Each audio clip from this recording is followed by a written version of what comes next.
자, 그럼 나폴레옹에 대해서 좀 얘기를 할게요. 나폴레옹은 그 단독 문제는 나오지 않았고 96년도에 연계에 관련된 내용을 이제 갖고 했기 때문에 주제를 만드는데, 나폴레옹은 이제 수능에는 많이 나와요. 이 사람의 업적 같은 것도요.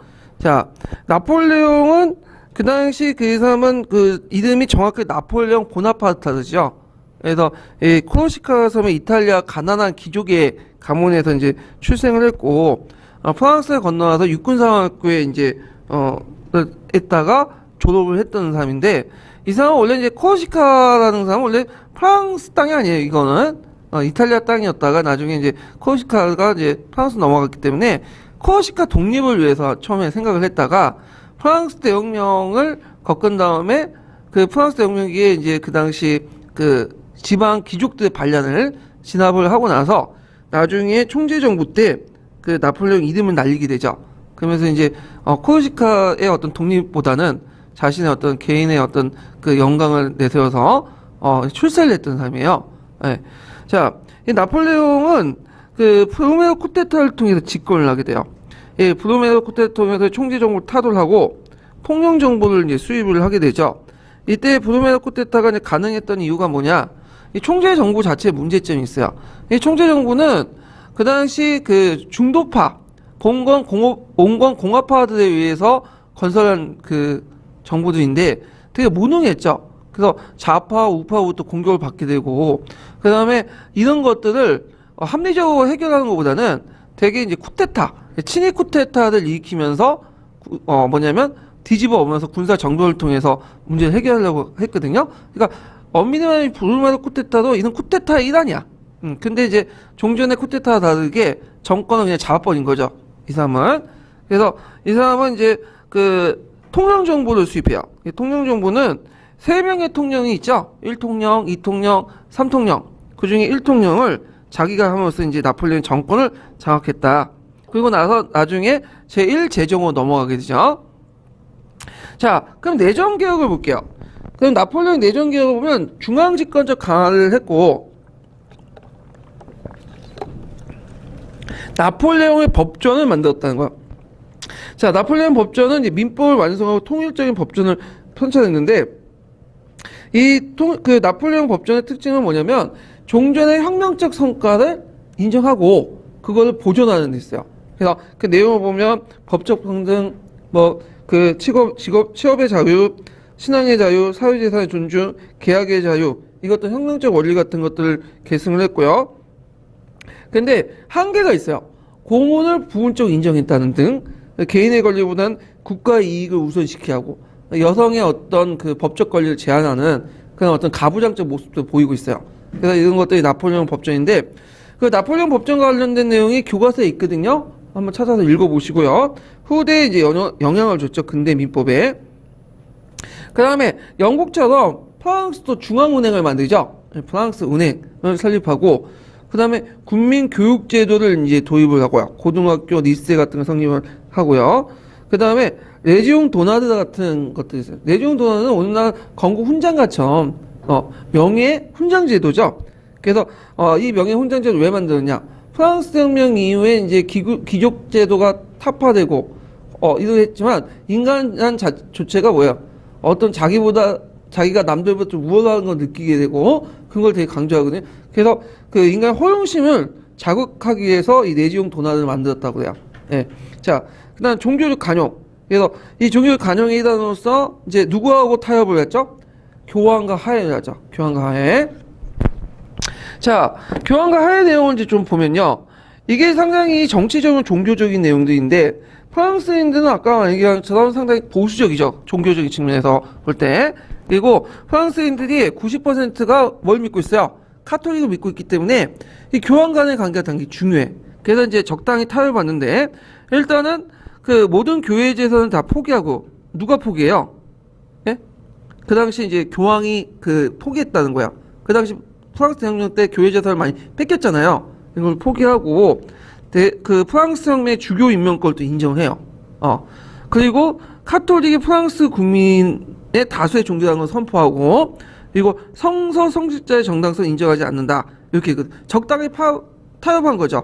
앞에 부분은 그 뭐냐면 교황이 좀 물러난 거고 뒤에 두 개 부분은 뭐예요?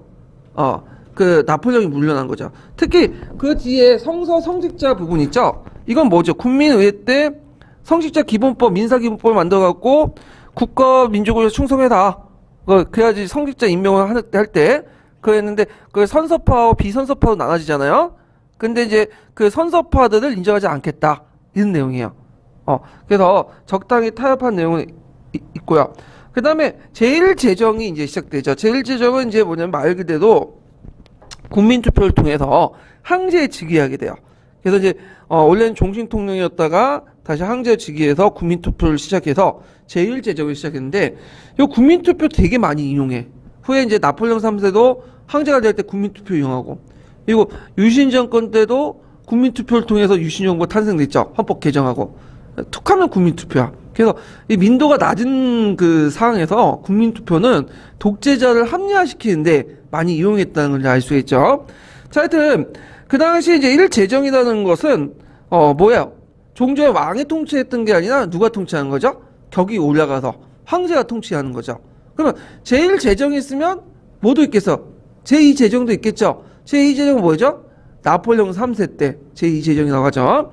자, 그때 이제 이 전쟁 그 제1제정과 뭐 이렇게 하는 과정에서 이제 그 여러 또 전쟁을 펼쳤는데, 그래서 그때 제3차 대불동맹을 격파하고, 그래서 이제 그 오스트리아 아우스트리치 전투나 그 다음에 드라파카 해전에서 했죠. 그래서 아우스트리치 전투는 나폴레옹 최대 승리예요.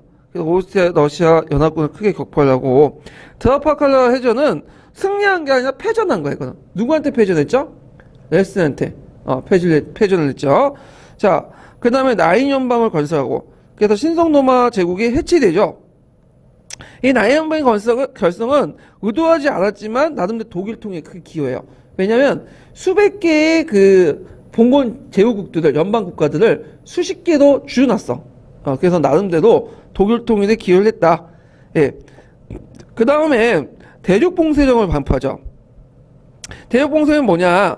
그 당시 드라파칼라 해전에서 이제 영국과 싸우다니 타격을 받고 나니까 영국을 타격을 주기 위해서 그 뭐냐면 베른 칠령을 통해서 대륙봉쇄령을 공포를 하는데, 자, 이 내용이 뭐예요?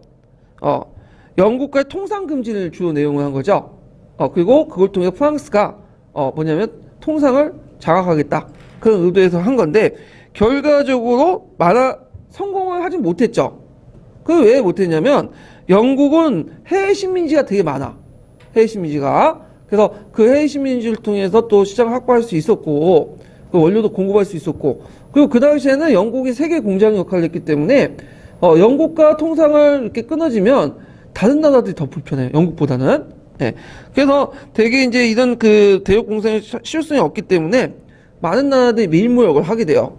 몰래. 러시아를 비롯한 많은 나라들이. 그래갖고 나중에 러시아가 그것을 이제 대륙봉쇄가 어렵다 해서 러시아 원정하는 계기가 되죠. 예. 그래서 이제 대륙봉쇄령에 반발해갖고 이제 스페인이나 포르투갈도 치고, 그 다음에 나중에 또 러시아도 치고 그러거든요. 자, 이 대륙봉쇄령 좀 기억을 해두시면 되고요. 자, 그 다음에 이제 디지털 조약을 몇 개 이제 프로이센에서 굴복을 하고, 프로이센에서 그때 이제 나폴레옹을 패해가지고 자체적으로 한 개혁이 있죠. 무슨 개혁이죠? 예나 전투를 패하고 디지털 조약을 맺게 되는데, 슈타인 하르덴베르크 개혁이 있어요. 슈타인 하르덴베르크 개혁. 예. 그래서 이 슈타인 하르덴베르크 개혁을 통해서 이제 뭐냐면 그 당시 농노를 해방을 하고, 그 다음에 등등 여러 가지 개혁들을 했다. 그 길드도 해체시키고. 그래서 슈타인과 하르덴베르크에 의해서 개혁을 했다. 좀 기억을 해두시고, 요거는 그냥 넘어갈게요. 요 부분은 그 서양사 개론 부분에 있거든요. 근데 시험 문제 나올 가능성이 없어갖고 빼버렸는데, 자, 그 다음 나폴레옹이 이제 이렇게 했다가 나폴레옹 몰락이 됐던 게 에스파냐 반란이죠. 예. 에스파냐는 이제 그 당시 스페인을 지배를 내고 있었죠. 왜 반란을 일으켰냐면, 일단 대륙봉쇄령을 이제 어겼기 때문에 스페인을 정복하고 그걸 누굴 임명했냐면 자기 동생을 임명했어. 그 왕으로서. 근데 이 동생이 정치를 제대로 못한 거야. 그러니까 이거에 대해 반발을 해갖고 이제 에스파인들이 반란을 일으켰죠. 그때 이제 어떤 식으로 반란을 일으키냐면 게릴라식 있죠. 게릴라. 게릴라 전술. 그래서 스페인 원정 과정에서 많은 타격을 입게 돼요. 이 나폴레옹이. 거기에다가 또 뭐냐 러시아 원정을 하게 되죠. 러시아 원정은 아까 얘기한 것처럼 뭐죠? 대륙 봉쇄령을 러시아가 지키지 않았기 때문이죠. 그래갖고 이 당시 한 70만 대군을 이끌고 갔다가 어떻게 돼요? 오히려 동장군의 때문에 지게 되죠. 그래서 이 러시아 군들은 땅이 넓기 때문에 공간을 벌고 시간을 버는 전술을 해요. 그래서 공간을 다 내죠, 땅을. 그래서 러시아는 쭉 가다가 겨울 때 오니까 어떻게 해요? 많이 묶이게 되는 거죠. 거기에다 보급선이 길어지니까 어떻게 되겠어요? 이 중간중간 코카소스 기병대가 들어와서 도중에 끊어버리는 거야.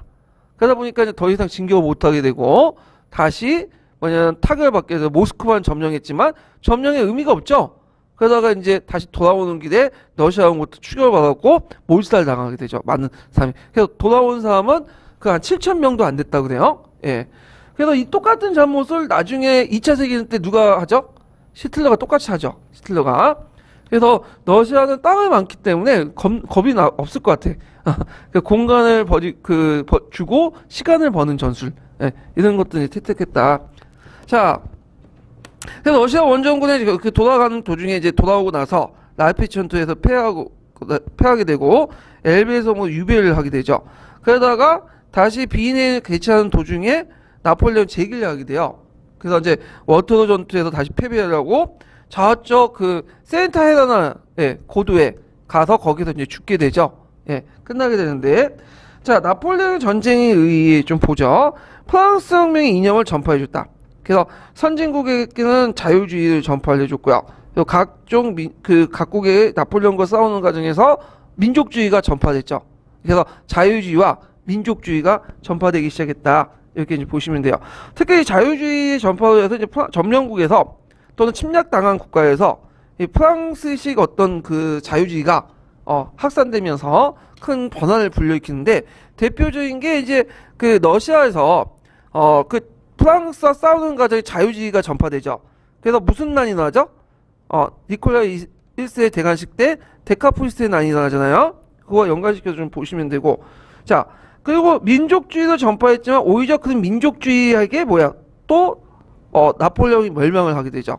예, 그래서 이런 것들. 그 다음에 독일과 이탈리아를 점령하는 과정에서 독일과 이탈리아 영토를 마음대로 다 처제해요. 자기가 나일 동맹도 만들고. 근데 그 과정에서 그가 의도하지 않았지만 나름대로 독일과 이탈리아 통일에 크게 기여했다. 왜냐면 수백 개의 분열된 국가들을 수십 개로 추려줬어. 이 사람이. 그래서 나름대로 의미가 있고. 그 다음에 프랑스 혁명 혼란을 수습하고 혁명의 성과, 그러니까 시민들과 토지 소유자, 농민들에게 유리하게 확정을 시켜줬죠. 이 사람이. 그래갖고 학정이라고 좀 써주세요. 예. 그래서 이제 그걸 통해서 위대한 국민이라는 영광을 선사해줬다. 이것이 나중에 이제 나폴레옹 3세를 집권한 배경이 되고 보나파르타리즘 있죠. 보나파르타리즘의 어떤 바탕이 돼요. 그래서 이것은 뭘 바탕으로 할 거예요? 보나파르타리즘이나 나폴레옹 3세의 바탕이 됐던 이념 뭐예요? 민족주의죠, 민족주의. 예, 이런 것들과 이제 연결시켜서 이제 보시면 되겠죠. 자, 그러면 이제 관련된 문제를 풀어볼게요. 219페이지 펴보세요.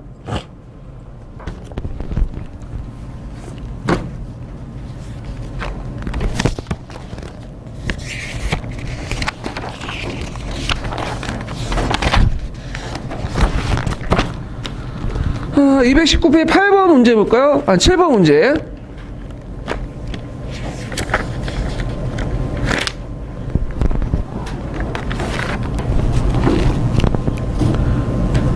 다음 조치를 내린 목적 두 가지를 써오고 이 조치를 위반하여 나폴레옹 전벌했던 두 개 국가를 써오시오. 자, 영국의 여러 섬을 대륙부터 봉쇄할 걸 선언한다. 이거는 뭐 딱 봐도 뭐예요? 대륙 봉쇄령이죠. 그래서 이제 대륙 봉쇄 목적 서기에 이제 있는데 일단 첫 번째는 영국의 경제 타격을 주기 위해서, 프랑스의 시장 확대하기 위해서. 목적도 외워주세요. 영국의 경제 타격까지는 쓸 수 있는데 프랑스의 시장 확대는 못 쓰는 분이 많을 것 같아. 그걸 기억을 해두시고, 자, 국가는 그 당시 이제 어떤 국가냐? 우리가 보통 이제 러시아만 생각하잖아요. 근데 러시아 전에 스페인과 포르투갈도 있어요. 스페인과 포르투갈도 같이 했다. 러시아 정부뿐만 아니라 스페인과 포르투갈도 같이 정복했다는 거죠. 정복하고 거기에 이제 자기 그 누구를 임명한 거야? 그 동생을 임명했는데 이 동생이 개판친 거죠. 예. 그래서 이런 것도 좀 기억을 해두시면 되고, 자, 그 다음에 8번 문제 보죠. 다음은 나폴레옹에 대한 평가다. 이 평가를 바탕으로 나폴레옹 전쟁의 영향을 두 가지로 쓰시오 이렇게 있는데, 자, 나는 얼마 전에 프로이센의 부패한 관료제를 파괴하고 있는 나폴레옹을 보고 살아있는 세계 정신하고 감격한 바 있다. 핵이 있고, 그냥 똑같은 이제 독일 사람으로서 그 지금 독일은 나폴레옹의 침략을 받아 낙락에 빠져 있다. 쪽에서 나폴레옹 되게 안 좋게 보죠. 침략자로 보고. 그러면 이게 의미가 뭘까요? 처음에 이제 독일에서 나폴레옹이 들어와서 하니까 초창기 반응은 되게 좋았어. 근데 나중에는 이제 나폴레옹의 실상을 알게 되고 반발을 불러일으키죠.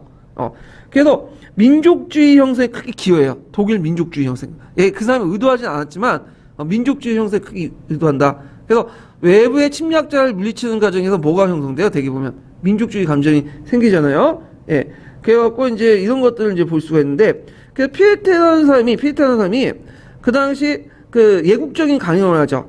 그 유명한 뭐죠? 독일 국민에게 고함이라는 게 있죠. 그런 것들에서 이제 나폴레옹 비난을 하고, 그리고 독일 민족을 강조하고요. 그래서 이 과정에서 이제 그림 형제가 그 당시 낭만주의 영향을 받아서 독일을 연구해서 그 당시 뭐 그 민중 문화를 발견을 하죠. 그림 형제 그런 그 동화 있잖아요. 그래서 이제 프랑스 문학에 대항을 하고, 그 다음에 베르닌 대학을 창설하는 등 여러 가지 민족주의 정신에 상당히 태도에 큰 기여를 해줬다, 나폴레옹이. 자, 그래서 이제 하여튼 이 나폴레옹 전쟁의 영향을 이제 보면요. 그 당시 이제 전쟁 과정에서 전 유럽의 프랑스 혁명의 자유주의 이념을 확산시켜 전제 정치와 구체를 붕괴시키는 움직임이 보였고, 독일과 이탈리아 영토를 마음대로 차지하면서 프랑스 침략에 대해 저항 의식을 키워서 각국의 민족주의를 일깨웠다. 민족주의를 이렇게 보면 되고요. 자, 그 다음에 몇 번 보냐면, 자, 226페이지 펴보세요. 226페이지.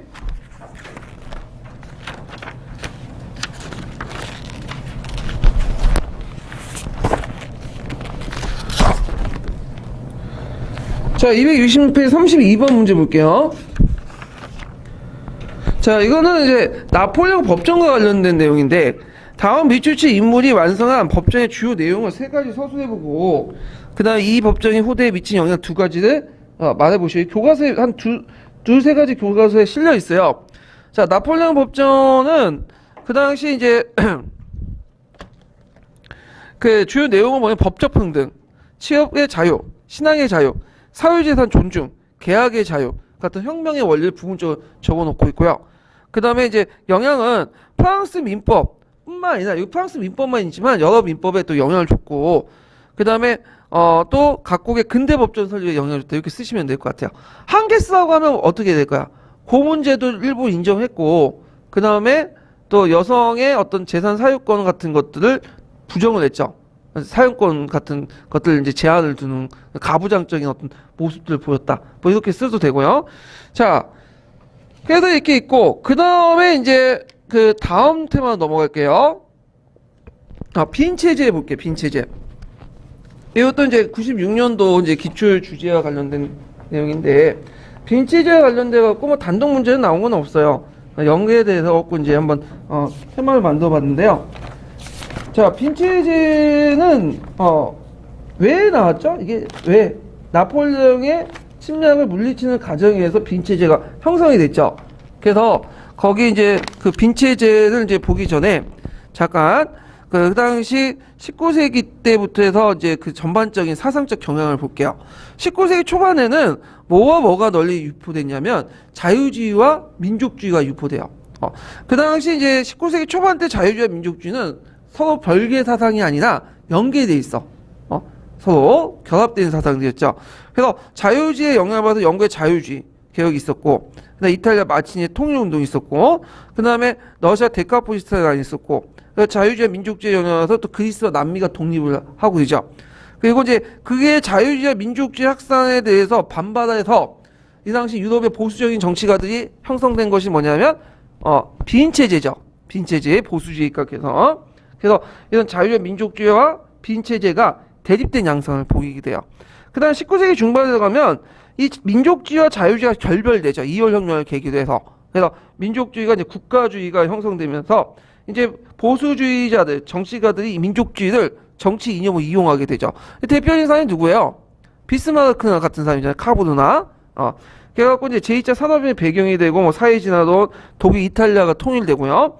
19세기 후반에는 멀리 뭐가 유포되죠? 사회주의. 러시아 혁명 같은 거 이제 나중에 영향을 주고. 그래서 이 19세기 전반적인 이제 사상적 경향을 살펴봤는데 얘가 이거와 관련된 문제가 예전 기출문제 한번 언급돼 있었어요. 그래서 봤고요. 그러면 자유주의와 민족주의, 나폴레옹이 퍼뜨린 자유주의와 민족주의를 막기 위해서 형성된 빈체제를 볼게요. 자, 회의의 목적은 프랑스 혁명과 나폴레옹 전쟁의 뒷수습을 위해서 개최를 했고, 그 뭐냐면 이제 주로 이제 그 티처리 문제가 어떤 거냐면 국경선 문제이죠. 국경선. 나폴레옹이 점령하는 과정에 여러 국가를 점령하는 데서 자기 멋대로 뭐예요? 국경선을 만들어놨죠. 그래서 그걸 다시 원상태에 돌리는 문제에서 이제 어떻게 할 것이냐.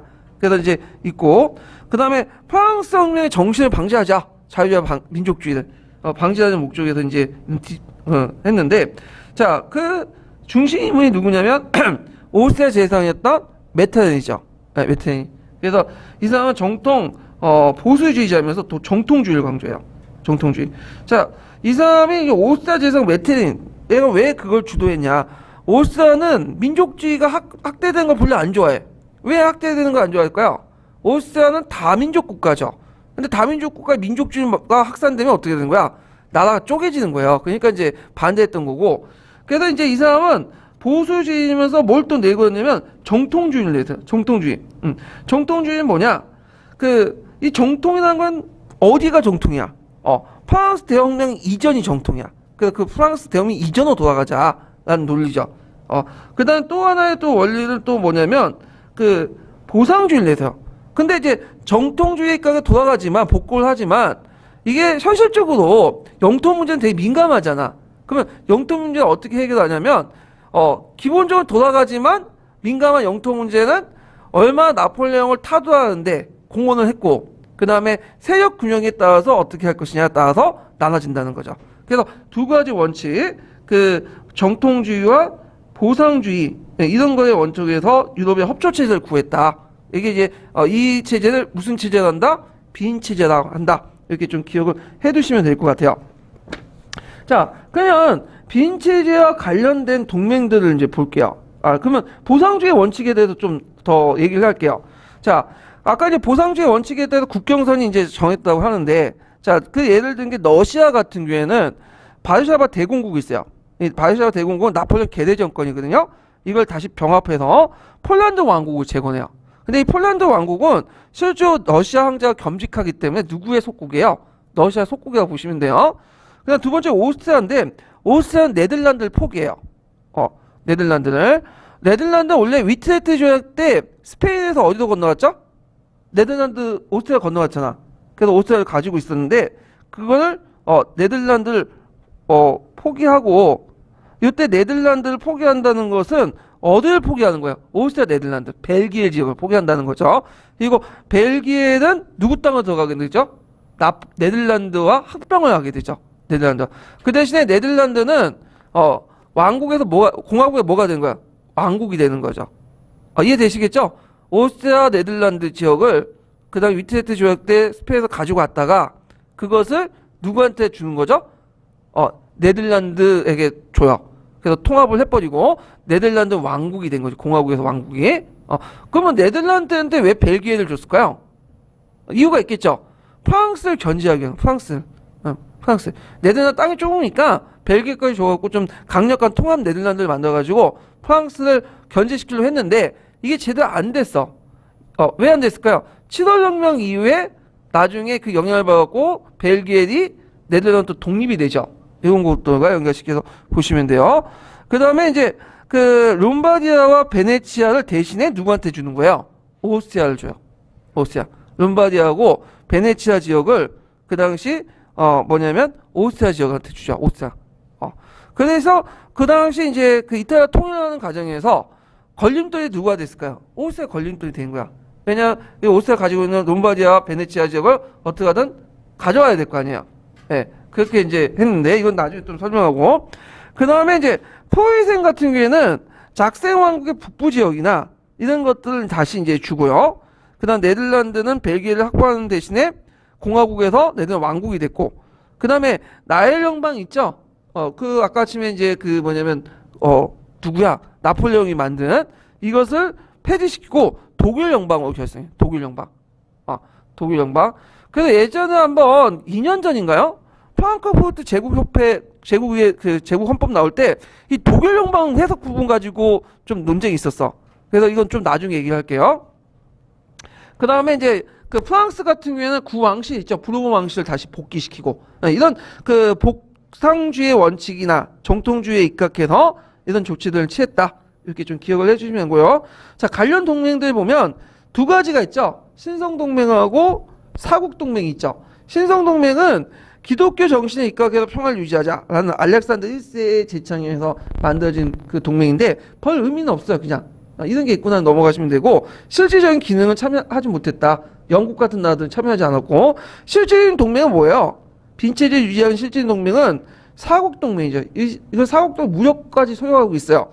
그래서 오스트리아, 영국, 러시아, 포이셋 4개 국가가 결성하고, 나중에 누가 참여했죠? 또 프랑스가 참여했죠. 그래서 5국 동맹이 되죠.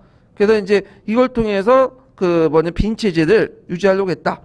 그러면 빈체제가 이제 독일에 끼친 영향을 이제 볼게요. 자, 일단은 독일 전체를 35개 군주국과 4개 자유시로 이렇게 정비를 했어요. 그래서 이것도 하나의 독일통의 기회. 자, 신성로마 제국 때는 그 안에 영방 국가들 수백 개였어요. 수백 국가였는데, 그래서 나인 제국 때 수십 개로 만들고 다시 독일 영방 때 35개 군주와 4개로 유지한 거야. 독일 영방 때. 예. 그래서 이 독일 영방 되게 중요하니까 좀 기억을 해두시고, 그 다음에 또 오스트리아가 네덜란드와 그 다음에 그 네덜란드나 남부 독일 지역을 포기하는 대신에 북부 이탈리아 영토 확장하기 때문에 독일 내 이해관계가 심각했고, 그 다음 포로이센이 나일강 방면 작생 북부 지역과 폴란드를 일부 영토에 얻으면서 이제 대외적 독일 운명을 걸머지는 형세가 있다. 그래서 오스트리아는 독일의 영토를 좀 잃고 다른 지역의 영토를 확보하는 과정에서 오스트리아가 독일하고 좀 멀어지기 시작하고, 대신에 프로이센은 독일의 영역을 더 많이 확보함으로써 이제 다른 국가보다 영방 국가로 독일 내 제일 큰 세력으로 부각하게 돼서 나중에 이제 프로이센 중심의 통일 제국이 형성이 됐다. 이렇게 이제 보시면 되겠죠. 자, 빈체제의 의의를 보죠. 자, 일단 긍정적인 경우는 유럽의 협조 체제가 형성됐다.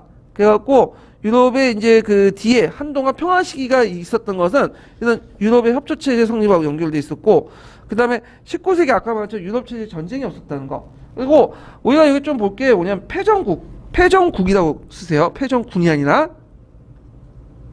자, 패전국 프랑스에 대한 간대한 처분.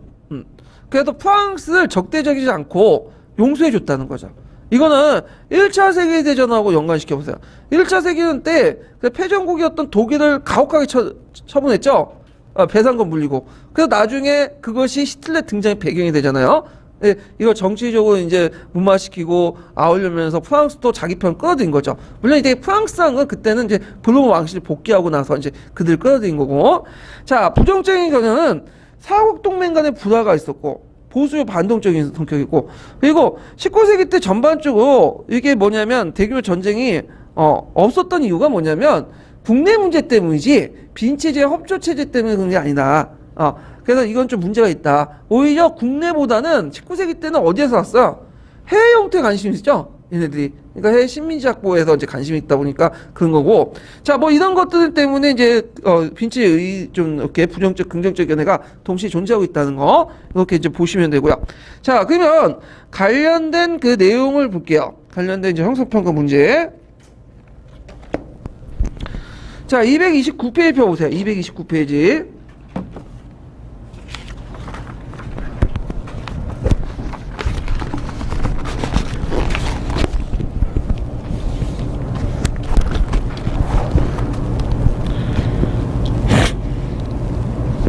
자, 229페이지,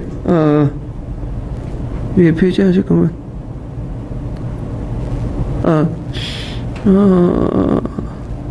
41번 볼까요? 41번?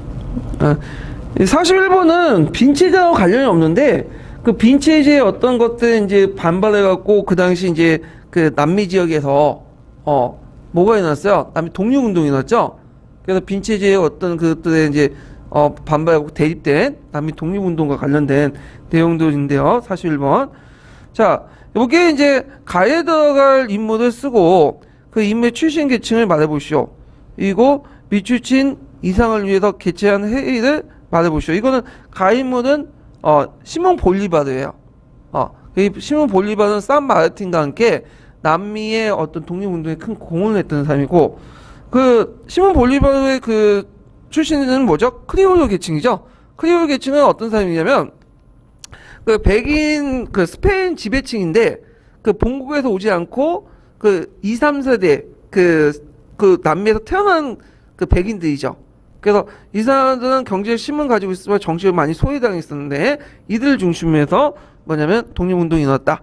그래서 이제 이 시몬 볼리바르는 그 아메리카 연방처럼 라틴 연방을 구상을 했어요. 그래갖고 파나마 회의를 개최했지만 실질적으로는 잘 안 됐죠. 요걸 좀 기억을 해두시면 되고, 요거는 이제 그 빈 체제가 형성 과정에서 남미 독립운동이 나왔고, 그때 이제 사국동맹하고 그 당시 그 뭐냐면 남미 독립운동세 간에 갈등이 있었죠. 이걸 있었는데, 이건 뭐 빈체제와 관련됐으니까 좀 얘기한 거고요. 자, 그 다음에 219페이지 펴보세요. 219페이지.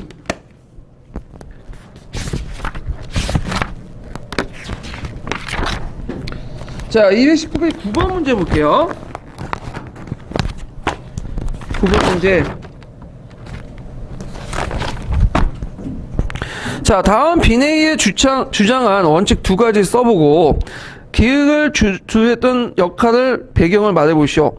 그리고 빈체제에 반발해서 독일과 이탈리아가 일어난 운동을 각각 서술해보시오. 이렇게 했는데, 자, 빈체제의 원칙은 뭐예요? 정통주의죠. 정통주의. 그 다음에 보상주의죠.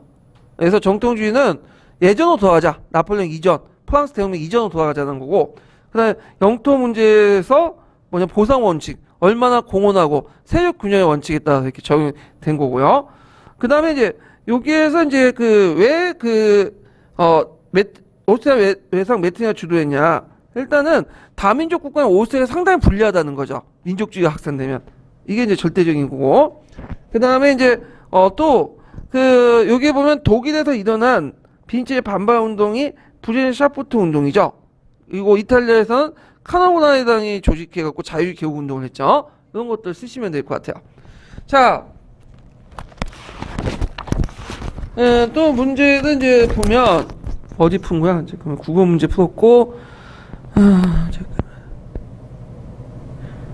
225페이지.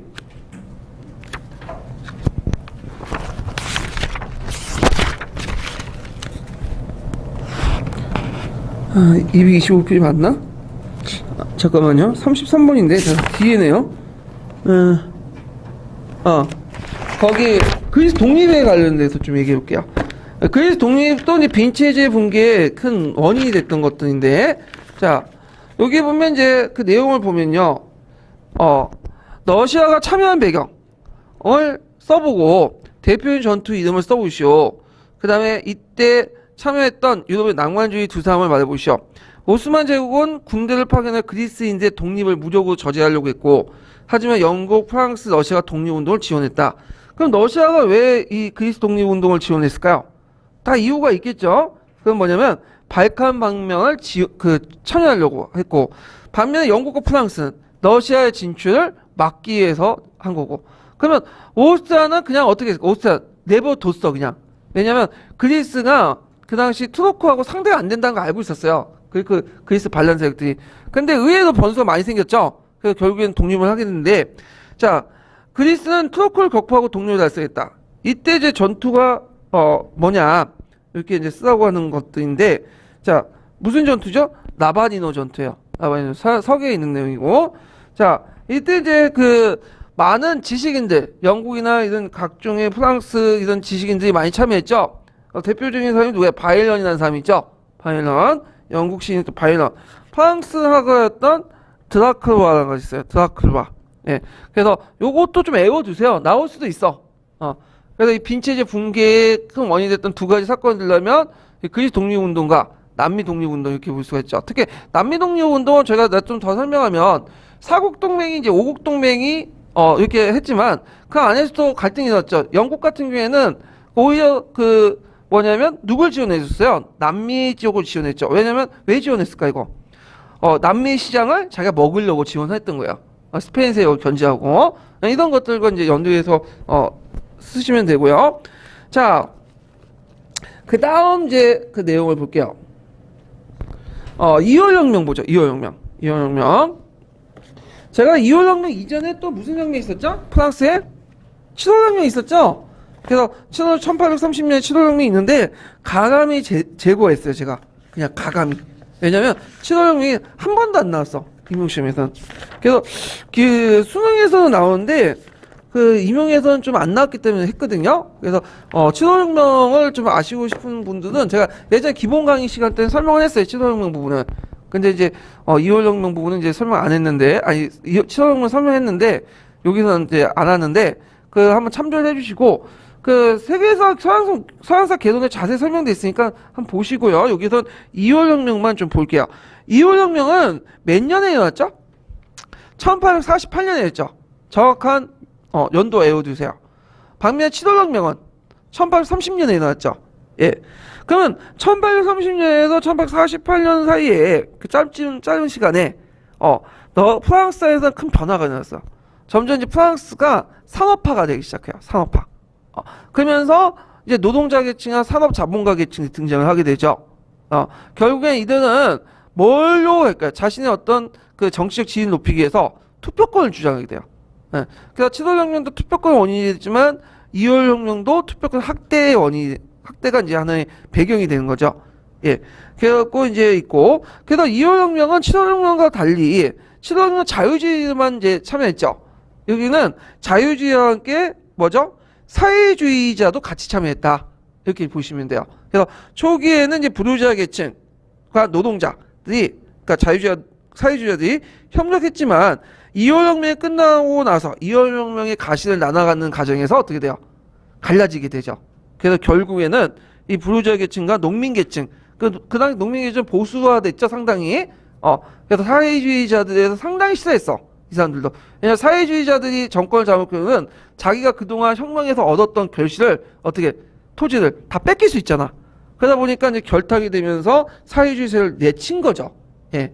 자, 그러면 이제 내용을 볼게요. 2월 혁명의 배경을 볼게요. 첫 번째로는 7월 혁명의 한계. 그다음 7월 혁명이 끝나고 나서 루이 필립이 그 왕이 됐죠. 그래서 이제 공화국이 아니라 일종의 입헌공화국인 이 됐는데 이 7월 왕정이 점점 보수화돼. 그래서 이제 선거권이 일부 확대됐지만 주로 은행가, 대상공업자, 일부 분홍들만 있고 그 당시 이제 그 노동자들, 그 다음에 새롭게 등장한 신흥 자본가들은 선거권이 없어요. 예. 그래서 이거에 대해서 이제 불만을 가질 수밖에 없었고, 그래서 왕정 폐지와 보통 선거권을 주장하게 되죠.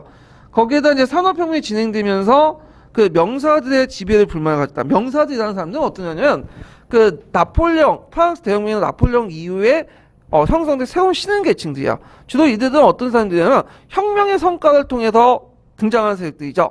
주로 분홍들, 그 다음에 이제 대금융업자들, 대상공업자들, 이런 사람들이 구성된 거죠. 그러니까 전체 인구의 1%도 안 되는 그런 사람들이 선거권을 갖고 그 지배체제에 협력하면서 통신한 것들을 했죠. 그래서 이에 대한 불만. 그 다음에 공장 노동자 수의 증가, 또 이에 따른 뭐가 있을까요? 사회주의 세력 등장, 이런 것들이 있고요. 그 다음에 그 당시 그 7월 왕정, 그러니까 루이 필립은 소극적 외교 정책을 했는데 이것들이 적극적인 시장의 어떤 개척을 요구했던 자본가 측의 불만을 낳게 됐고, 결국에는 요구 불만들이 뭘로 직결된 거죠? 선거권 확대 요구로 직결하게 되시죠. 자, 그래서 이제 혁명 과정을 보면 이제 직접 계기는 이제 경제 위기에서 볼 수 있죠. 대규모 도산이라든지 농업 불황 이런 것도 있고, 그러면서 이제 그것을 선거권 요구로 확대 요구에 대해서 보수적인 기종 내각이 이제 사임하고 선거권 확대 요구가 일어나고, 그 다음에 등등 해가지고 시위가 확산되고, 그 다음에 이제 여기에서 기존 내각이 그 사임을 요구했고 선거권 확대 요구했고 그다음에 그 하살표 표시에 보면 기조 내각 금지 이렇게 있는데 여기 뭐가 빠졌어요. 집회 금지 이렇게 쓰세요. 기조 내각이 집회를 금지시키는 조치를 취했죠. 근데 사람들이 하지 말라고 하면 뭐야? 다 하잖아. 예. 그러니까 그거 이 반발해서 또 학생 노동자 시위 운동이 확산되고 기조가 적대에 습격되고 군대가 발표하고 결국에 혁명군이 시청을 점령하면서 누이 필립이 왕에 물러나면서 임시정부가 수립돼요. 그래서 이제 임시정부는 그 당시 이제 있는데 임시정부에서 이제 좀 보면 그 불우자 출신도 있고 거기에 또 사회주의자도 있어요. 근데 임시정부가 그 좀 약간 이제 나중에 좀 얘기하지만 이건 뒤에 얘기할게요. 자, 임시정부 시기를 볼게요. 자, 이 당시 임시정부 시기 때는 노동권의 보장이나 노동자 결사 자유도 인정을 하는데 그리고 국립작업장을 설치하죠. 그래서 국립작업장은 일종의 공공노동을 제한 거죠. 실업자 구제 목적으로. 그래서 이런 것들은 누구의 의견을 많이 수용한 거죠? 사회주의자들의 의견을 많이 수용한 거예요. 사회주의자들. 예. 그래갖고 이제 사회주의자의 의견을 수용해갖고 이런 것들을 했고요.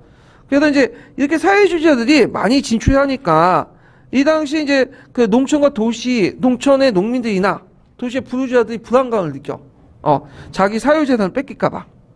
그래서 선거에서 그 절대 다수가 온건공화파로 형성이 돼요. 그러니까 여기에서 이제 제가 아까 얘기한 건 뭐냐면 임시정부 초창기하고 선거 후 후반기를 볼 수 있어요.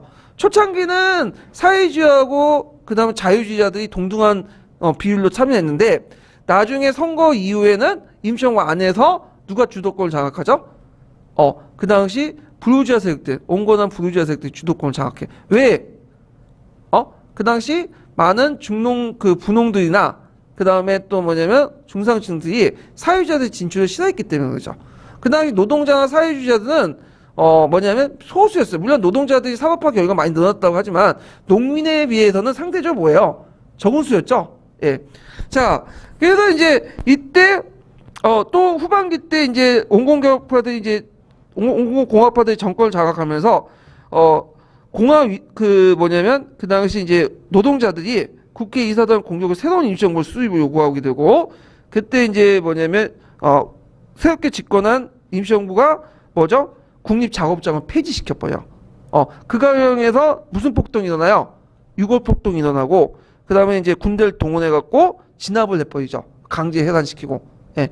그래서 예전에 그 국립작업장 폐쇄와 6월 폭동과 관련된 내용 시험문에 나왔죠? 이렇게 좀 기억을 해주세요. 그래서 임시정부 전반기 초기와 그래서 선거를 거쳐서 새로운 임시정부에 이제 등장하고 나서 일어난 6월 폭동 그리고 왜 이런 것들이 일어났는가 이거 좀 기억을 해두시면 되고요. 결국에는 이 임시정부가 새로운 헌법을 만들죠. 그 이 헌법에 의해서 뭐냐면 탄생된 정부가 누구냐면 누이 나폴레옹이죠. 누이 나폴레옹. 그래서 누이 나폴레옹 보나파르트라고 하는 누구예요? 나폴레옹의 조카예요. 나폴레옹의 조카. 그러면 이 당시에 누이 나폴레옹은 유명한 정치인이었냐? 그건 아니었죠. 무명의 정치인이었는데 그 사람이 정권을 장악할 수 있었던 이유가 두 가지로 볼 수가 있어요. 첫 번째는 제일 큰 게 뭐예요? 박근혜처럼 아버지 박정희의 후광을 받은 것처럼 이 사람도 누구의 후광을 받은 거죠? 나폴레옹의 후광을 받은 거죠. 그래서 일종의 보나파르트이즘이라는데 강력한 민족주의, 강력한 프랑스 이런 것들을 이 나폴레옹의 조카를 통해서 뭐예요? 다시 구원해보려는 프랑스인들의 열망이 이제 들어가 있고 두 번째는 뭘까요? 일단 자기 재산을 지켜줄 수 있는 사람. 그리고 사회주의로부터 자기를 보호해줄 수 있는 사람 원했는데 그 역할을 예전에 누가 해줬죠? 나폴레옹이 해줬잖아. 그러니까 나폴레옹 3세도 그렇게 해줄 거라고 생각해서 뽑았죠. 지금도 마찬가지야. 막 경제가 위기하니까 경제가 막 그 뭐냐면 못 먹고 못 사니까 예전처럼 자기를 좀 경제적으로 좀 잘 살게 할 수 있는 사람이 있을까 하니까 박근혜 뽑은 거 아니에요? 영 아니지만 예. 그래서 요런 거와 연결시켜서 이제 같이 보시면 돼요. 그래서 이 누이 나폴레옹의 집권은 상당히 보나파르트이즘에 입각해서 집권을 했다. 그리고 이 보나파르트이즘은 일종의 민족주의자다. 민족주의다. 이렇게 보시면 되죠. 그래서 이 누이 나폴레옹 대통령이 되면서 몇 공화국이 형성된 거죠? 2공화국이 형성된 거죠? 1공화국은 어디에 1공화국? 국민공회 때가 1공화국이잖아요. 그래서 이때 이제 2공화국이 형성이 됐다. 이렇게 이제 보시면 돼요. 자, 그러면 이 2월 혁명의 특징을 볼게요. 자유주의 혁명이 있어. 또 노동자 사회주의자에 적극 참여했다. 그래서 이제 아까 국립작업장처럼 사회주의 정책이 이제 채택이 됐고, 그 다음에 이것 때문에 시민개혁과 보수적인 농민층 불안감을 양성해서 6월 폭동 이후에 그 노동자 사회주의 외면 나오고, 그리고 누이 나폴레옹이 당선이 됐고요. 그 다음에 이제 그 민족주의 등 진보 이념의 대중화가 진행됐다. 그래서 2월 혁명 이후부터는 이게 민족주의가 그 뭐냐면 엘리트 사상이었죠. 근데 이것이 대중화 사상으로 바뀌어요. 이게 예전에 시험 문제 나왔어요. 나중에 한번 다뤄보겠지만 대중화되고, 또 2월 혁명 이후부터는 그 민족주의와 자유주의가 뭐죠? 결별돼. 예전에 민족주의와 자유주의가 뭐냐면 하나 합쳐졌죠. 그리고 또 민족주의와 성격이 변하죠. 성격이 부흥적 민족주의에서 뭘로 바뀌죠? 침략적 민족주의, 국민주의에서 뭐 국가주의 이렇게 이제 바뀌게 되죠. 자, 그래서 이제 영향은 7월보다 훨씬 커요. 2월 혁명이. 그래서 동부 유럽이나 서부 유럽에 이제 큰 영향을 주는데, 자, 이탈리아를 보죠. 이탈리아는 자유주의 민족주의가 표출되고 자유주의 세력을 주도해갖고 이제 통일운동이 일어나죠. 그래서 이때는 샤르드 왕국이나 교황, 마치니 이렇게 했죠. 그래서 이제 이 당시 마치니가 노마에 뭘 세웠죠? 청년 이탈리아당이 마치니 청년 이탈리아당이 노마 공화국을 수립하죠. 노마 공화국을. 그래서 이제 노마 공화국을 수립을 했다. 이렇게 좀 기억을 해두시면 되고, 그리고 이 마치니가 이제 청년 이탈리아당을 건설하니까 이때 독일, 폴란드 내에서 이와 유사한 집단들이 형성되면서 청년 유럽당이라는 연합체제가 또 형성이 되고 이렇게 이제 보는데, 자, 그 다음에 각 세력 간에 이탈리아에서 통일 노선이 일어나요. 교황 중심의 통일, 피에모트 왕국의 통일, 그다음 마치니의 공화국 이렇게 했는데, 결국에 그들 간의 내분과 그 다음에 오스트리아 개입하는 바람에 제대로 안 돼. 그 결국에는 이탈리아 분열이 계속 지속이 됐다. 이렇게 이제 보시면 되고, 자, 그 다음에 이제 다음 장 넘어가서 독일을 보죠. 독일과 오스트리아는 2월 혁명의 영향을 받았고 무슨 혁명이 나죠? 3월 혁명이 나죠. 그래서 오스트리아 3월 혁명이 일어나니까 누가 추방되냐? 메트리가 추방되잖아요. 독일은 먼저 볼게요. 프로이센을 볼게요. 자, 베르린에서 3월 혁명이 발생하고, 그 당시 프로이센 비에른 4세는 새로운 법을 약속하고요. 자유주의 정부가 수립돼요. 근데 이제 여기에서 또 2월 혁명의 문제점이 등장해요. 똑같이 프랑스 같죠. 이게 정권을 잡으니까 이제 그 당시 수공업자들과 부유주의 세력들이 처음에는 연합을 잘했어. 근데 수공업자들을 못 믿는 거야. 이 사람들은. 왜 못 믿을까, 이 사람들은? 사회주의와 연결돼 있다. 가격하다. 차라리 이 부르주아 세력들은 어떤 거냐면 수공업자들과 손을 잡느니 누굴 선택하겠다는 거야. 봉건귀족들과 손을 잡겠다. 이런 사고방식을 갖고 있었거든요. 자, 그래서 이제 하여튼 결렬됐고, 그 다음에 그 자유주의자들이 무슨 의회를 구성했죠? 프랑크푸르트 의회를 구성했죠? 그렇지만 이것도 제대로 안 됐죠. 소독일주의, 그 입헌군 주제 뭐 이런 건데, 이거 나중에 또 설명할게요. 자, 그래서 이제 결과적으로는 프로이센 왕이었던 왕이 이게 그걸 거부하고, 그 당시 프랑크푸르트 의회가 이제 재가를 바치니까 거부하고, 이런 이제 거기에 회의에서 결성된 자유주의자들이 결성한 것들을 못하겠다. 입헌구주의 못하겠다. 그래 놓고는 뭐냐면, 새로운 헌법을 또 만들죠. 1850년 헌법. 그래서 이 1850년 헌법 제국헌법이에요. 나중에, 그래서 제국헌법을 여기 만드는데, 그래서 이 제국헌법은 이제 특징이 뭐냐면, 그 종전에, 전제 군주제를 확립해 주는 거야. 입헌군주제 아니라 전제 왕조권을. 그래서 이걸 뭐라고 하냐면 외관상 입헌주의라고 해요. 외관상 입헌주의. 겉으로는 뭐 어떤 거예요? 겉으로는 입헌주의, 입헌공화국이지만 실제 안에 들어가면 전제 군주제 확립을 그냥 승인해 주는 내용이에요. 그래서 이 외관상 입헌주의는 나중에 독일이 통일하고 나서 제국이 헌법도 만들죠. 또 이것도 똑같이 적용돼. 그래서 이 독일의 헌법은 이 외관상 입헌주의에 따라서 의회에서 만들어갖고 하는 것이 아니라 황제가 만들어서 위에서 내려주는 헌법이죠. 이걸 무슨 헌법이라고요? 흥정헌법이죠. 흥정헌법. 그래서 외관상 입헌적인 어떤 성격이 있지만 실전 전제주의적 것들 권리를 확인해주는. 그래서 이제 한국이나 일본이나 중국에서 되게 좋아하잖아. 이 헌법을. 그래서 일본의 메이지 헌법도 이런 흥정헌법, 독일식 헌법을 이제 바탕으로 한 거죠.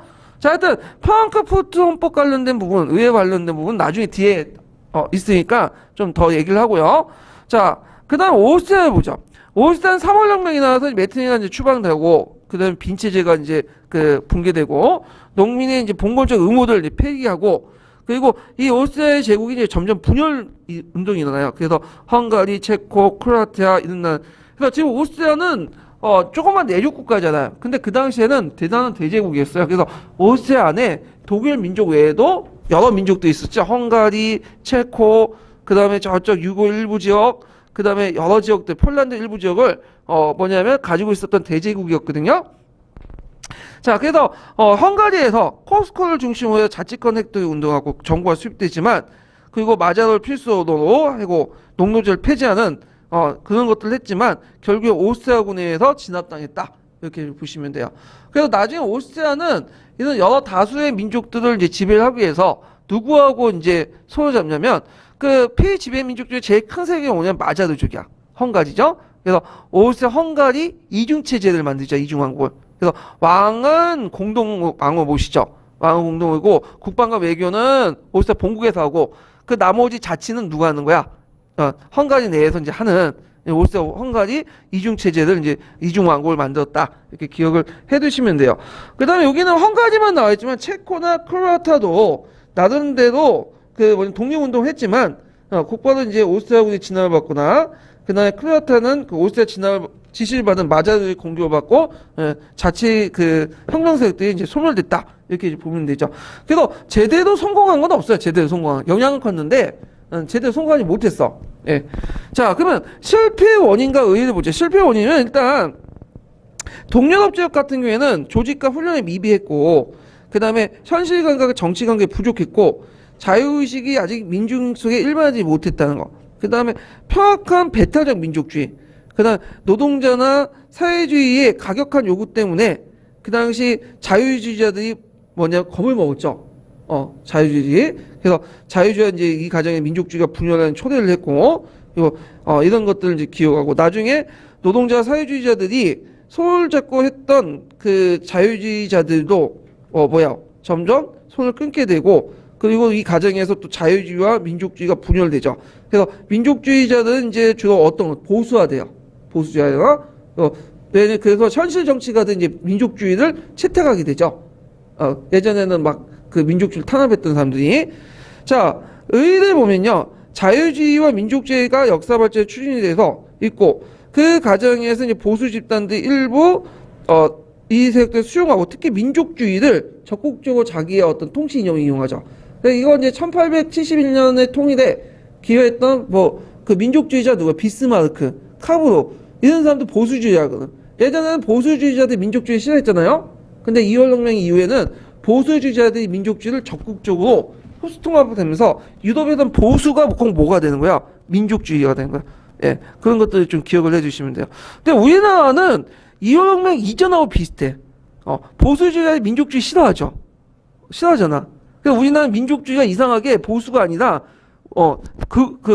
우익이 아니라 좌익으로 이렇게 분류돼 있어. 우리나라에서는 진보로 분류돼 있고. 그건 뭐냐면 그 친일파들이 양파를 까물까물수록 뭐가 보여요? 까물까물수록 이 친일파들, 예전에 친일파들의 자손들이 많기 때문에 그런 건데, 하여튼 우리나라는 좀 약간 진영이 좀 이상해. 그거는.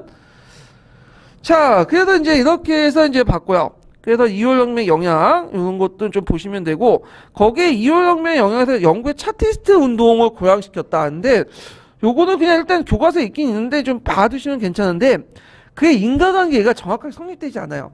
이게 2월 혁명의 영향 때문에 그런 건지, 차티스트는 제 생각에는 영국 자체 내에서 그냥 했던 것 같긴 한데, 그냥 교과서에 이렇게 표시되어 있으니까 이렇게 외워두시고.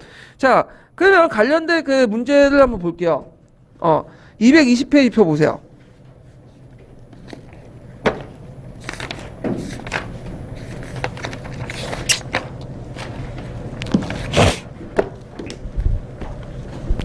자, 220페이지 10번 문제 볼까? 10번 문제. 자, 다음 혁명의 정치적 배경을 서술해보고 이 혁명 한계를 선거권 측면에서 말해보시오. 네.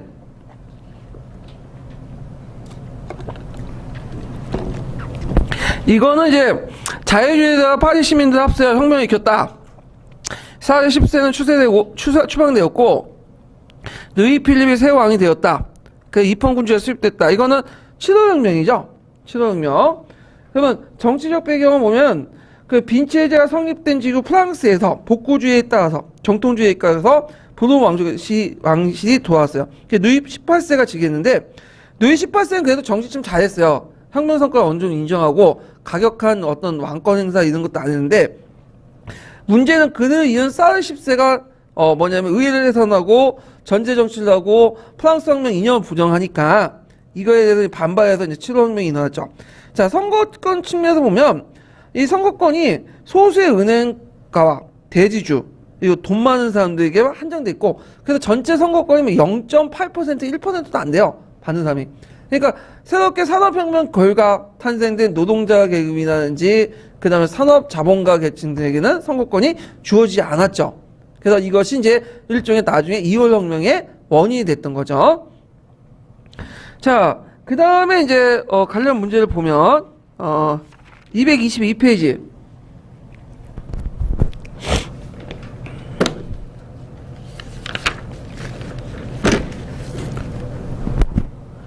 자, 222페이지 그 18번 문제 보세요. 18번.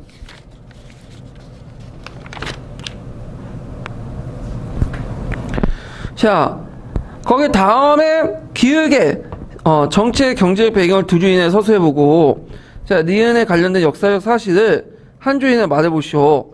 자, 시작된 혁명은 1830년 혁명과 전혀 다르다. 왕정의 세 번 모두 무능력을 보여줬기 때문에 모든 사람이 공화국 인정하였다. 자, 여기에서 이제 있는데 여기 왕정이 세 번 모두 무능력을 보여줬다. 이게 뭐예요? 왕정이 세 번. 처음엔 부르부 왕조였고 그 다음에 또 한 번 복구된 부르부 왕조고 그 다음에 마지막 7월 탄생한 그 누이 필립 7월 왕정이었죠. 이런 것들이. 자, 그래서 공화국 인정했다 해가지고 이거는 2월 혁명과 관련 내용이죠. 2월 혁명. 그래서 이제 그 2월의 정치 경제적 배경을 쓰시면 되겠죠. 그래서 1848년 2월에 파리 중하층 시민 계급들이 산업화 과정에서 노동자들이 선거권을 요구했고 이런 것들을 쭉 쓰시면 되고 경제적인 측면에서 이제 해외시장 개척에 희망했던 신흥 자본가들이 그 7월 왕조의 소극적인 정책에 되게 실망을 했다는 거. 그 다음에 거기에 또 하나 더 쓰자면 그 당시 경제 불안과 함께 흉년이 떴죠. 흉년. 이런 것들을 쓰시면 돼요. 자, 그 다음에 이제 여기 보면 모든 사람 공화국을 인정했습니다. 그래서 역사 사실은 새로운 공화제 헌법이 제정되었고 누이 나폴레옹 보나파르트가 압도적인 다수로 신생 공화국의 대통령이 되었다. 자, 그 이유가 일단 누이 나폴레옹의 조카였기 때문에 그래서 보나파르티즘에 입각해서 단성이 됐고 두 번째는 그 사람이 사회주의로부터 자신의 재산을 보호해 줄 수 있기 때문에 그 믿음 때문에 그런 거죠. 자, 그래서 이렇게 해서 이제 한번 봤어요. 자, 그럼 다음 테마 넘어갈게요. 다음 테마를. 자, 민족주의 성격 변화를 볼게요. 민족주의 성격 변화. 자, 민족주의 성격 변화와 관련된 부서 문제가 예전에 시험 문제에 한번 두 문제 나왔거든요. 자, 이 민족주의 성격 변화는 매월 혁명을 계기로 해갖고 볼 수 있을까요? 7월 혁명을 통해서 이제 그 기점을 가지고 이제 볼 수가 있겠죠. 그래서 이제 요 부분인데 19세기 민족주의를 크게 이제 세 가지로 나눠볼 수 있어요. 하나가 그 부흥적 민족주의 이렇게 볼 수 있죠. 이걸 이제 그 정치학적 개념에 뭐라고 하냐? 부흥적 민족주의를 그 19세기 초반 때 이제 부흥적인 군민주의라고 해요. 군민주의. 군민주의. 그 다음에 2월 혁명을 계기로 해갖고 19세 중후반에 등장한 민족주의를 통합적 민족주의, 이렇게 침략적 민족주의 이렇게 이제 얘기하죠. 이걸 이제 뭐라고 얘기하면 국가주의라고 해요. 국가주의. 네, 정치학적 용어로.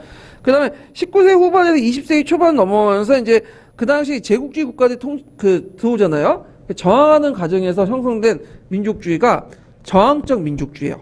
저항적 민족주의. 그래서 있는데 이렇게 세 가지가 있는데 보통 우리나라의 민족주의는 이 저항적 민족주의죠. 저항적 민족주의. 제3세기의 민족주의는. 그러면 민족주의가 뭐냐? 민족주의라는 것은 그 민족을 기반으로 해서 어떤 통합과 단결, 그 정치 통합을 이루고자 하는 그것이 민족주의예요. 그러니까 민족이라는 개념은 예전부터 있었어요. 근데 이 민족주의라는 것은 이 민족이라는 것을 이용해 갖고 정치 통합이나 통치 이대로 삼는 거야. 그래서 이 민족주의는 유럽에서 나온 거야. 유럽에서. 그리고 이 민족주의라는 것은 되게 이제 인간의 원초적인 감정, 집단적 공동체의 어떤 소속감 이런 것들을 바탕으로 했기 때문에 널리 확산이 됐고 다른 사상과 결합이 돼요. 민족주의와 사회주의가 결합될 수 있고 민족주의와 자유주의가 결합될 수 있고 그다음 민족주의하고 이제 뭐냐 여러 가지 뭐 자본주의가 결합될 수 있고 되게 다양한 사상들과 결합돼서 하부 이데올로기를 이루고 있다. 그래서 민족주의가 사회주의와 결합되는 경우도 많죠.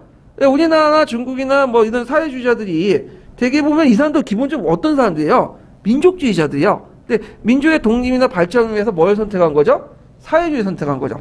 모태통이나 등소평이나 뭐 박헌영이나 이런 사람도 사회주의자만 실제로는 본질적으로 이 사람들은 민족주의자. 호지민이나 그런 사람도. 자, 그러면 부흥적 민족주의와 이제 통합적 민족주의가 어떤 그 차이점이 있는가? 이렇게 좀 볼게요.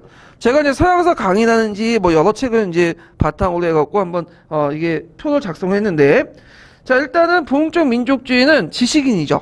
주로 엘리트 계층들이 믿었고, 이에 반해 통합적 민족주의는 대중화됐다는 거. 그 다음에 자유주의의 관계에 보면 부흥적 민족주의는 자유에 밀접하게 연관돼 있어요.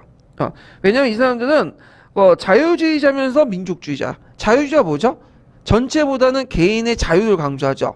그리고 개인의 자유를 보장받기 위해서는 공동체가 필요한데 그 공동체는 뭐냐면 민족 단위의 민족국가가 제일 적합하다. 그래서 민족주의와 자유주의는 서로 연관돼 있어요. 초창기 때는. 근데 이에 반해서 통합적 민족주의는 다르죠. 이 사람들은 그 민족과 개인을 분리시켜. 그래서 개인의 이익보다는 뭘 강조하죠? 민족 전체의 이익을 강조해요. 그래서 개인의 이익을 무시할 수 있다. 이렇게 나와버리죠. 그래서 이런 자유주의와 결별하게 되죠. 그 다음에 다른 민족과 관계에 보면 상호 공존을 꾀하는데 이에 반해서 이제 공존을 인정하지 않죠. 그래서 민족주의 탄생한 국민국가 사이에 경쟁이 본격화되면서 점점 배타적으로 바뀌어요. 군사적 성격을 띠게 되고. 그 다음 보수와 민족 간의 관계에 보면 이 보수와 민족이 대립 개념이야. 여기에서는. 그래서 빈체제의 예를 볼 수 있죠. 초창기 때 19세기 초반 때는 보수주의자들이 민족주의 싫어했어요. 그래서 배타적으로 대립하고 탄압하고 이렇게 있고 그래서 민족주의 우익이 대립되는데 나중에 이혈혁명 계기로 바뀌죠. 보수가 꼭 민족주의가 돼요. 네, 보수가. 그래서 보수적인 어떤 그 정치가들이 민족주의를 이용하면서 민족주의와 우익이 서로 우호적인 관계를 하고 지금도 그렇잖아.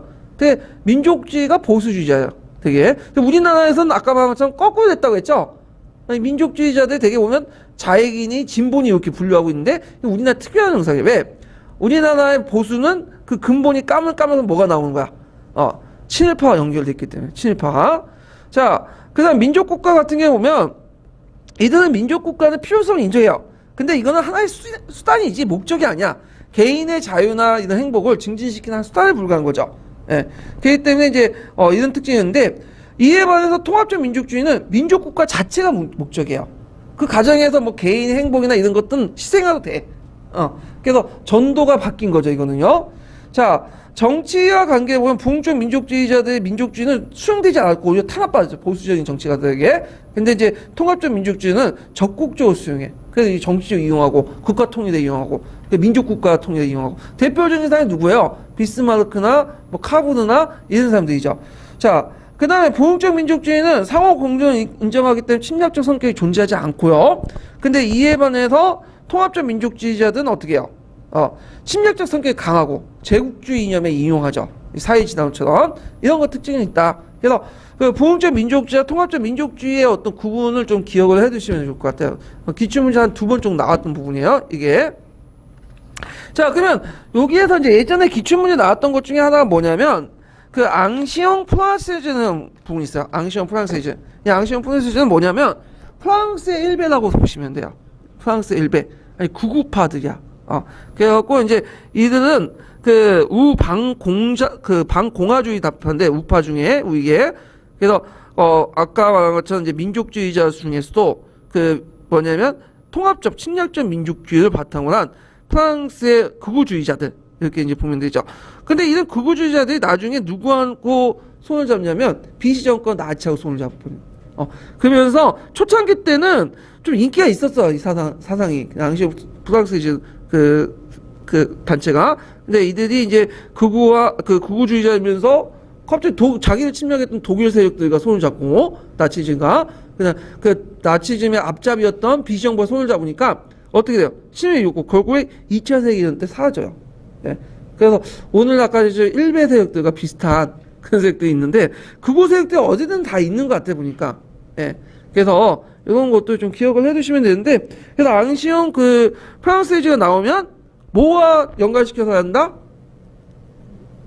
여기 그 통합적 민족주의, 침략적 민족주의와 연결시켜서 보고 예전에 한번 또 이런 게 있어요. 갈색 서치단 아시죠? SA 히틀러가 초창기 만들었던 그 서치단인데 이 사람이 무연봉기를 일으켰거든요. 요거는 뭐에 속하겠어요? 부흥적 민족주의와 통합적 민족주의예요. 예? 부흥적 민족주의죠? 침략적 민족주의. 그 다음, 그 또 하나가 뭐냐면 이제 리소지멘트라고 아세요? 이탈리아 통일운동은 리소지멘트라고 하잖아요. 자, 이 운동은 마치니가 이제 주도했죠. 청년 이탈리아다. 마치니가 나오면, 뭐가 나오겠어, 마치니가? 이거는 부흥적 민족주의죠. 부흥적 민족주의. 그 다음에 민족협회라는 게 있어요. 좀 여러분들 알려지진 않지만, 그, 민족협회가 자유주의자들이 비스마르크 주던 통일을 이제 지지했거든요. 원래 반대했다가, 민족협회가 나오면, 어디와 연결되어 있겠어요? 이거는 이제 뭐냐면 부흥적 민족주의 연결이 되죠. 부흥적 민족주의. 예전에 기초에 나왔던 걸 제가 이제 운영을 하는 거예요, 지금요. 예. 그래서 이런 것들 어느 사례들 주어지고 이게 부흥적 민족주의냐, 통합적 민족주의냐, 이거 좀 구별해 보시는 게 좋을 것 같아요. 예. 그래서 이제 이건 나중에 기초에 풀면서 한번 그렇게 좀 살펴보긴 하고. 영국의 자유주의 개혁 부분이 있는데 이건 좀 쉬웠다 하죠. 많이 좀 지쳐 있어가지고. 예.